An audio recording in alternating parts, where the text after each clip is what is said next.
Hoy vamos a ver desde referéndum tensos hasta rebeliones armadas y analizaremos qué tan cerca están estas 5 regiones de formar nuevos países. En esta minisaga ya exploramos la posibilidad que existe de que potencias como el Reino Unido, Canadá o Dinamarca pierdan territorios debido a los movimientos independentistas que allí existen. También vimos cómo el tablero geopolítico en el Pacífico podría cambiar pronto, con la creación de 3 nuevos países, uno de ellos a punto de lograrlo.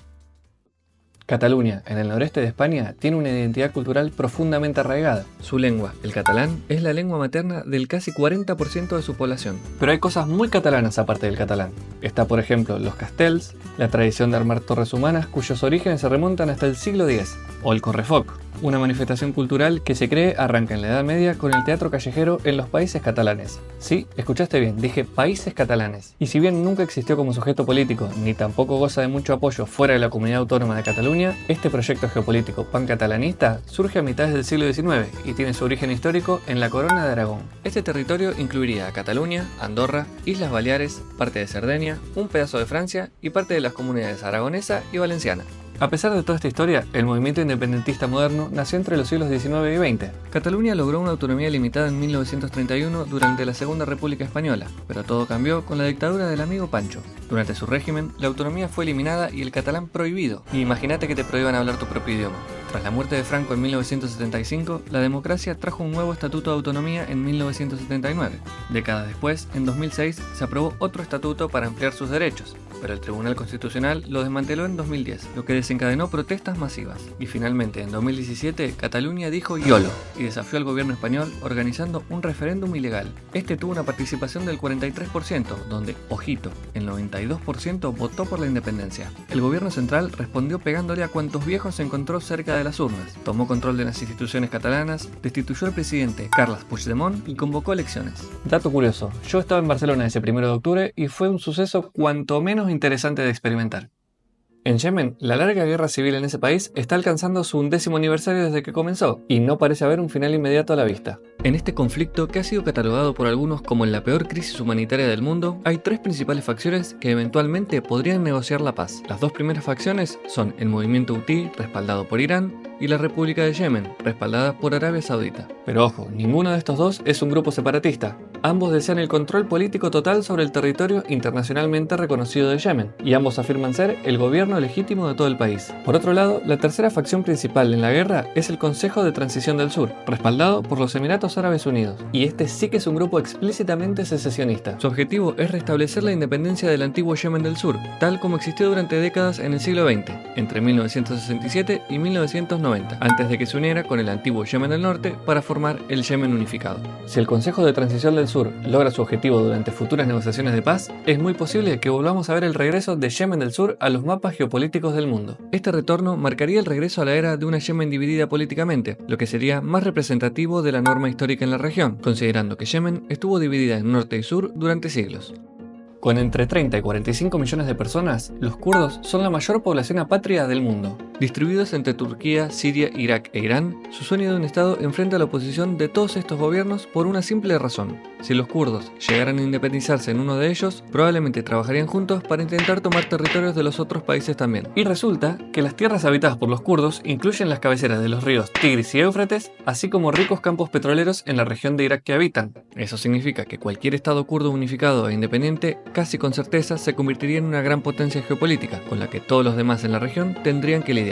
En Irak, los kurdos lograron cierta autonomía con el gobierno regional de Kurdistán en 1992, pero en el 2017 organizaron un referéndum de independencia con una participación del 72% y un 92% a favor. Obviamente al gobierno iraquí no le gustó una mierda y lanzó una ofensiva militar forzando al KRG a retractarse. En Siria, los kurdos han establecido una autonomía de facto durante la guerra civil, pero declarar la independencia podría desencadenar una intervención de Turquía, y en esa los kurdos no se quieren meter. Serán kurdos pero no boludos. A pesar de sus avances, la creación de un Estado kurdo sigue siendo improbable a corto plazo, debido a la oposición regional. De manera similar a los kurdos, también existe la posibilidad, por remota que sea, de que un Estado independiente para los Tuareg en el norte de África eventualmente emerja por la fuerza. Los Tuareg son un grupo étnico bereber nómada, con una población aproximada de 4 millones de personas. Su territorio abarca las fronteras modernas de Mali, Níger, Libia, Argelia y Burkina Faso. Ellos han luchado por su independencia desde 1916 y en 2012, durante la crisis política de Mali, declararon la independencia de Azawad, un territorio que cubría el 60% del actual Mali. Sin embargo, el movimiento fue secuestrado por grupos islámicos yihadistas como Al-Qaeda, lo que provocó una intervención militar francesa que reventó a Azawad casi tan rápido como se había creado. Y en el 2013, los Tuareg renunciaron formalmente al reclamo de independencia de Azawad. Actualmente, el gobierno de Mali está formado por una junta militar antifrancesa y panafricanista, que de alguna manera ha revivido el movimiento. Así que si los Tuareg pudieran retomar ciudades grandes como hicieron en el pasado, y si algún país reconociera a Azawad, quizá podríamos tener un nuevo país en África, pero de momento el futuro es incierto. Mientras tanto, en el África subsahariana están surgiendo condiciones que podrían llevar a otro posible país nuevo en el futuro cercano, esta vez en la forma de un estado potencial llamado Ambazonia, ubicado en el extremo oeste de Camerún.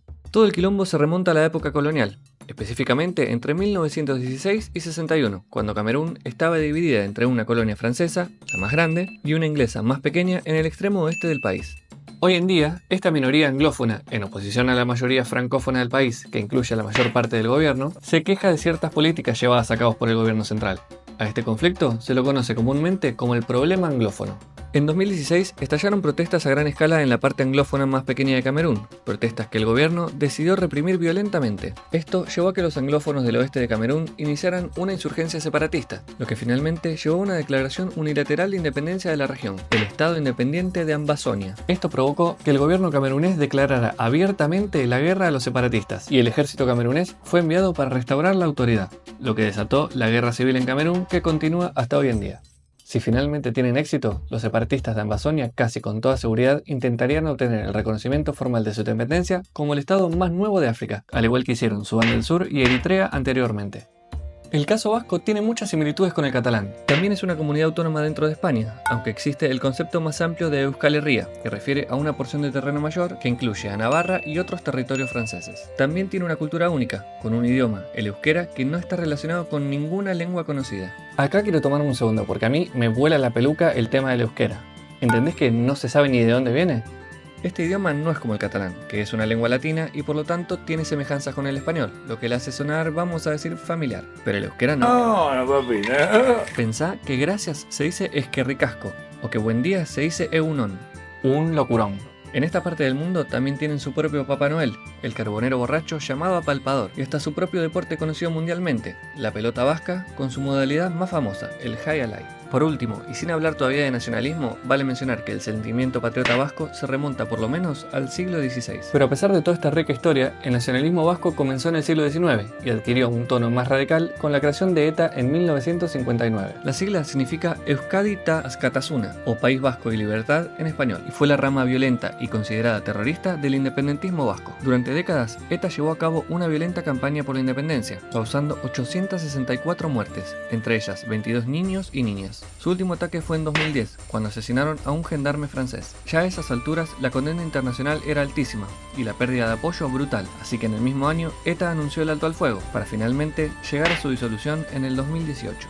Actualmente, el movimiento independentista vasco es pacífico y político, pero el apoyo a la independencia es relativamente bajo, con solo el 20% a favor en el 2024. Actualmente, tanto Cataluña como el País Vasco disfrutan de un nivel de autonomía mayor al que tienen la mayoría de las regiones en otros países del mundo, pero sigue existiendo una constante tensión entre las identidades locales y el Estado centralizado español. ¿Vos crees que estamos cerca de ver algún nuevo país en el mapa? Deja tu opinión en los comentarios y suscríbete, gato.